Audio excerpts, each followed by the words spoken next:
ஓம் நம சிவாய. ஓம் சாய்ராம்.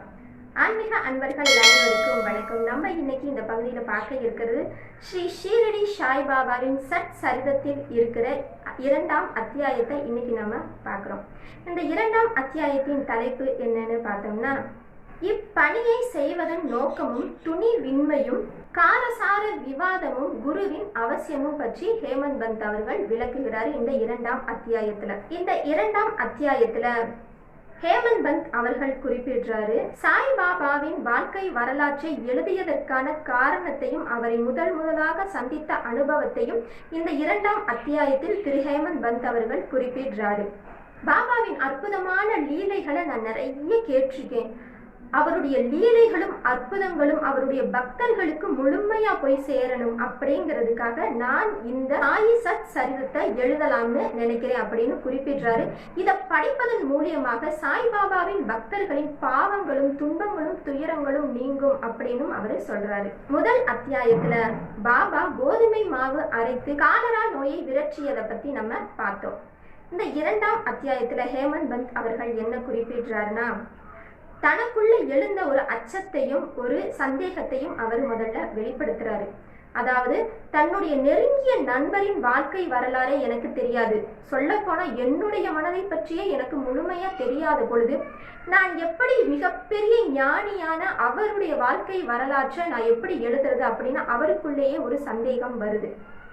மேலும் அவர் என்ன சொல்றாருன்னா, தான் எழுதுனதை பார்த்து மற்றவங்க சிரிக்கிறதுக்கு ஒரு இடம் கொடுத்துடக்கூடாது, ஒரு கேலி கிண்டல் பண்ணிடக்கூடாது அப்படிங்கிறது எனக்கு ஒரு அச்சமா இருக்கு அப்படின்னு அவரு நினைக்கிறாரு. தன்னுடைய குழப்பம் தீரணும்னா சாய்பாபாவையே சந்திச்சு கேட்டால்தான் முடியும் அப்படின்னு ஒரு முடிவுக்கும் வர்றாரு.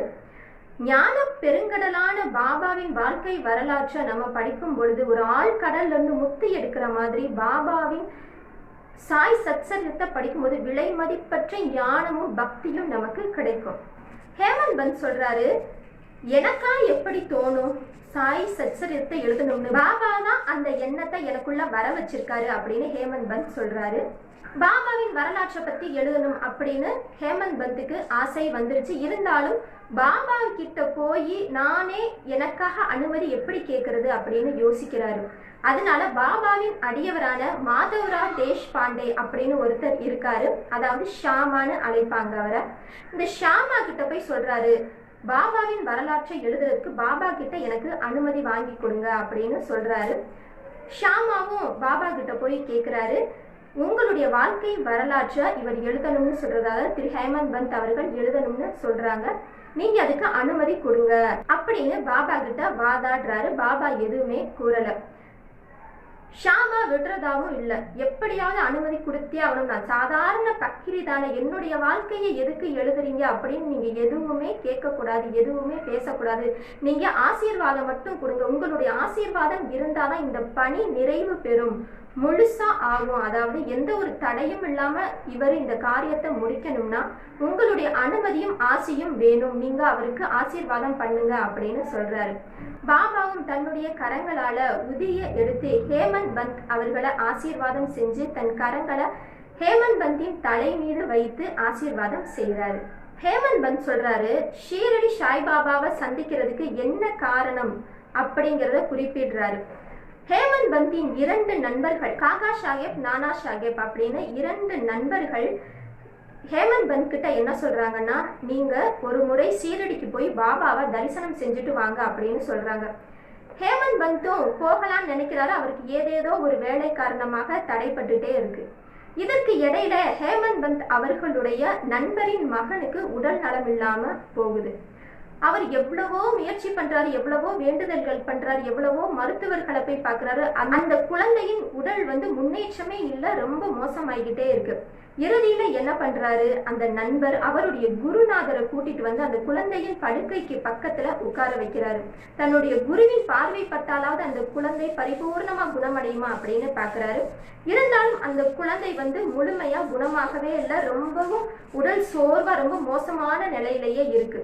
இதெல்லாம் பார்த்த ஹேமந்த் பந்த், ஒரு குருவால ஒரு சிறிய குழந்தையின் உயிரையே காப்பாற்ற முடியலையே, நம்ம எதுக்கு இவ்வளவு தூரம் ஒரு குருவை தேடி ஷீரடி வரைக்கும் போகணும், அதனால அப்புறம் பார்த்துக்கலாம் அப்படின்னு தன்னுடைய பயணத்தை தள்ளி போட்டுடுறாரு. சிறிது நாள் கழித்து நானா சாஹேப் கிட்ட சொல்றாரு ஹேமந்த் பந்த், நான் வந்து ஷீரடிக்கு போகல, அந்த பயணத்தை கொஞ்சம் தள்ளி போட்டுட்டேன் அப்படின்னு சொல்றாரு. நானா சாஹேப்க்கு ரொம்ப கோபம் வந்துடுச்சு. எக்காரணம் கொண்டும் நீங்க சாய்பாபாவை சந்திக்கிறத தவிர்த்திருக்கவே கூடாது. நீங்க எவ்வளவு நல்ல அற்புதமான ஒரு வாய்ப்பை நீங்க தவற விட்டுட்டீங்க. நீங்க இதுக்கு மேலேயும் தாமதப்படுத்தவே கூடாதுன்னு பாபாவுடைய அற்புதங்களை அவர் நிறைய எடுத்து சொல்றாரு.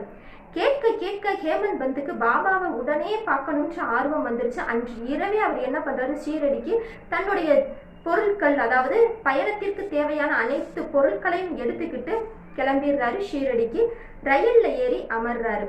ரயில்ல ஏறி அமர்ந்து ஷீரடிக்கு போகலான்னு இருக்கும்போது அப்போ ஒரு இஸ்லாமிய பெரியவர் வந்து ஹேமந்த் பந்த் கிட்ட சொல்றாரு, நீங்க எங்க போறீங்க அப்படின்னு கேக்குறாரு. நான் ஷீரடிக்கு போறேன் அப்படின்னு ஹேமந்த் பந்த் சொல்றாரு.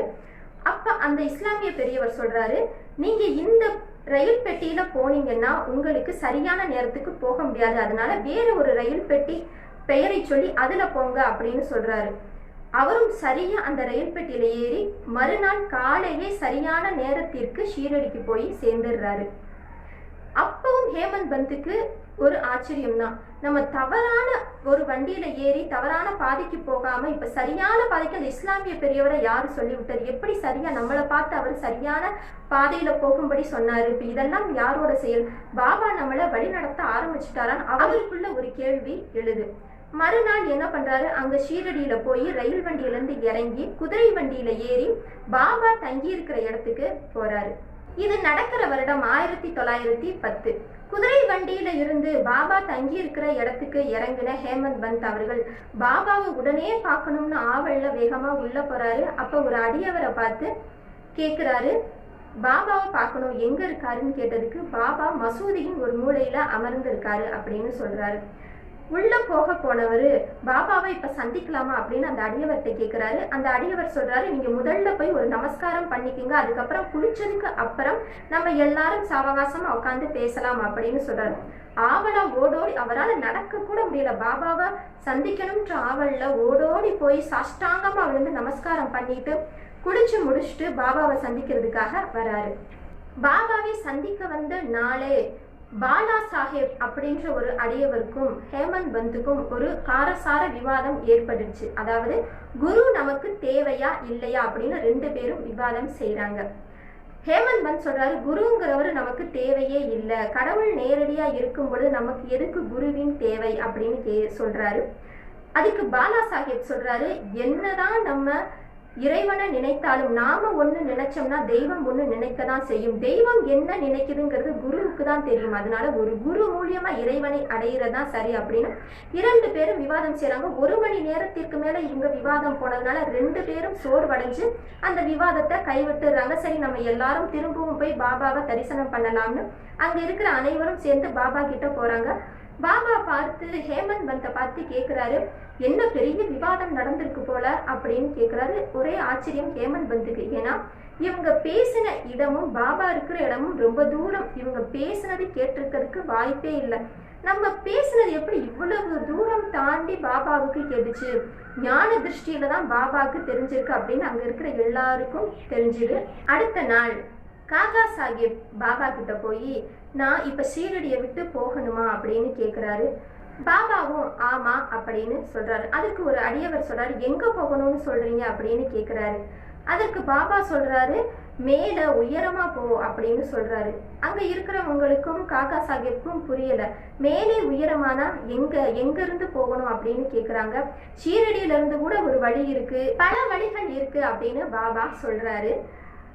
அங்க இருக்கிறவங்க ஒருத்தர் மாத்தி ஒருத்தர் கேள்வி கேட்கிறாங்க, ஏன் நம்மளால போக முடியாதா அப்படின்னு கேக்குறாங்க. அதற்கு பாபா சொல்றாரு, ஒருத்தர் மட்டும் தனியா போறது வேற, ஒரு வழிகாட்டியோட போறது வேற. தான் மட்டும் தனியா போகும்போது அந்த காட்டு வழிய நிறைய விலங்குகள் மூலமா ஆபத்து இருக்கும், பெரிய பள்ளங்கள் இருக்கும், புதைகுழிகள் இருக்கும் அப்படின்னு சொல்றாரு. அப்ப அங்க இருக்கிறவங்க சொல்றாங்க, ஒரு வழிகாட்டிய கூட்டிட்டு போனா உதவியா இருக்கும்ல அப்படின்னு சொல்றாங்க. ஆமா, ஒரு வழிகாட்டி இருக்கிறதா நம்ம ஆபத்துல இருந்து காப்பாத்தும்.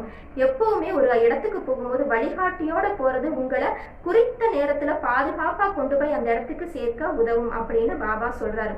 அப்பதான் எல்லாருக்கும் தெரிஞ்சது, ஒரு குருவின் வழிகாட்டியை தான் பாபா மறைமுகமா எல்லாருக்கும் எடுத்து சொல்றாருன்னு. நம்மளா ஒரு விஷயத்தை தேடி போறதை விட அதற்கு முன்னாடியே அனுபவம் இருக்கு, ஒரு குரு மூலியமா அந்த தேடுதலை நம்ம மேற்கொள்ளும் பொழுது குறித்த நேரத்துல அந்த அற்புதமான விஷயங்கள் நமக்கு தெரிய வரும் அப்படிங்கிறதுக்காக தான் குருவின் அவசியத்தை பத்தி பாபாவே மறைமுகமா எல்லோருக்கும் எடுத்து சொல்றாரு. நேத்து நடந்த விவாதத்திற்கு என்ன பதில்னு பாபா வாயாலே தெரிஞ்சிருச்சுன்னு எல்லாரும் பேசிக்கிறாங்க. குருவின் அவசியத்தை பாபா எவ்வளவு அழகா நமக்கு ஒரே வார்த்தையில புரிய வச்சுட்டாரு அப்படின்னு எல்லாரும் பேசிக்கிறாங்க. ராமர், கிருஷ்ணர் போன்ற தெய்வ அவதாரங்களே வசிஷ்டர், சாந்தி முனிவர்களிடம் தன்னை அறிவதற்காக சரணடைந்தார்கள். என்னைக்குமே குருவின் உபதேசங்கள் மூலியமா தான் ஒருத்தர் முன்னேற முடியும். நம்பிக்கையும் பொறுமையும் தான் ஒரு மனிதனின் முக்கியமான நற்பண்புகள் அப்படிங்கிறது ஷீரடி சாய்பாபாவின் வாக்கு. இதோட 2ஆம் அத்தியாயம் முடிவடையுது. அடுத்தடுத்து வர்ற பகுதிகளில் நம்ம ஷீரடி சாய் சத் சரிதத்தின் அடுத்தடுத்த அத்தியாயத்தை நம்ம பார்க்கலாம். நன்றி, வணக்கம். ஓம் நம சிவாய. ஓம் சாய்ராம்.